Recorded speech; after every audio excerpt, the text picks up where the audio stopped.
വിവാദങ്ങളെന്നും വിടാതെ പിന്തുടരുന്ന ഒരു നേതാവാണ് രാഹുൽ. ഇപ്പോൾ യൂത്ത് കോൺഗ്രസ് അധ്യക്ഷനായ സമയത്തൊക്കെ തന്നെ നമുക്കറിയാം വ്യാജ ID കാർഡുമായി ബന്ധപ്പെട്ട വിവാദങ്ങൾ ഉണ്ടായിരുന്നു. പാലക്കാട് ഉപതെരഞ്ഞെടുപ്പുമായി ബന്ധപ്പെട്ട അല്ലെങ്കിൽ പാലക്കാട് ഉപതെരഞ്ഞെടുപ്പിൽ ജയിച്ചാണ് പാലക്കാട് MLA ആകുന്നത്. അപ്പോൾ മുതൽ ആ തെരഞ്ഞെടുപ്പിൽ രാഹുൽ വരുന്ന സമയം മുതൽ രാഹുലിന്റെ പേര് പ്രഖ്യാപിച്ചത് മുതൽ വിവാദങ്ങളും ആ രാഹുലിനെ വിടാതെ പിന്തുടരുന്നു.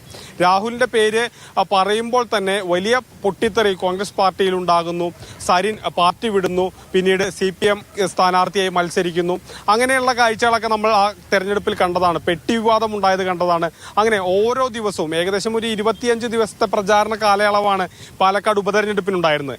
ആ 25 ദിവസവും ഒന്നല്ലെങ്കിൽ മറ്റൊരു വിവാദം കൊണ്ട് കലുഷിതമായിരുന്നു പാലക്കാട് ഉപതെരഞ്ഞെടുപ്പ്. വലിയൊരു ഉയർച്ച ഈ പാലക്കാട് മണ്ഡലത്തിൽ രാഹുലിന് ഉണ്ടാക്കാൻ കഴിഞ്ഞു. പല വിഷയങ്ങളിലും ഇടപെട്ട് വലിയ രീതിയിൽ ജനപിന്തുണ പാലക്കാട് നിന്ന് രാഹുലിന് നേടിയിരുന്നു. ഇനി അടുത്ത പഞ്ചായത്ത് തെരഞ്ഞെടുപ്പിൽ ഈ നഗരസഭ പിടിക്കുക എന്നുള്ള ലക്ഷ്യത്തോടെ രാഹുൽ അതുമായി ബന്ധപ്പെട്ട് അതിനുള്ള കരുനീക്കങ്ങളൊക്കെ തന്നെ അണിയറയിൽ രാഹുൽ നടത്തിയിരുന്നു. ആ രീതിയിൽ പാലക്കാട് വളരെയധികം സജീവമായി നിൽക്കുന്ന സമയത്താണ്, അതിന്റെ ഉയർച്ചയിലേക്ക് എത്തുന്ന സമയത്താണ് വലിയ ഒരു ആരോപണം, ലൈംഗിക ആരോപണം രാഹുലിനെതിരെ വരികയും രാഹുൽ ആ ഉയർച്ചയിൽ നിന്ന് ഒറ്റയടിക്ക് താഴെ പോകുന്ന ഒരു സ്ഥിതിയും വരുന്നത്. അടുത്ത നിയമസഭാ തെരഞ്ഞെടുപ്പിൽ ഒരുപക്ഷെ രാഹുലിന് പാലക്കാട് സീറ്റ് ലഭിച്ചേക്കില്ല, അല്ലെങ്കിൽ പാലക്കാട് സീറ്റ് ലഭിച്ചേക്കില്ല എന്നുള്ള വാർത്തകളും പുറത്തു വരുന്നുണ്ട്. ഇപ്പോൾ ഈ യൂത്ത് കോൺഗ്രസ് അധ്യക്ഷ സ്ഥാനം രാജിവെച്ചു എന്നുള്ളത് കൊണ്ട് രാഹുലിനെതിരെയുള്ള പ്രതിഷേധങ്ങൾ ഇല്ലാതെ ആകുന്നില്ല. നാളെ ഇപ്പോൾ പാലക്കാട് ഒരു ബസ് സ്റ്റാൻഡിന്റെ ഉദ്ഘാടനമുണ്ട്. അതുമായി ബന്ധപ്പെട്ട് രാഹുൽ പങ്കെടുപ്പിക്കരുതെന്ന് സംബന്ധിച്ച് നഗരസഭ ഒരു കത്ത് നൽകിയിട്ടുണ്ട്.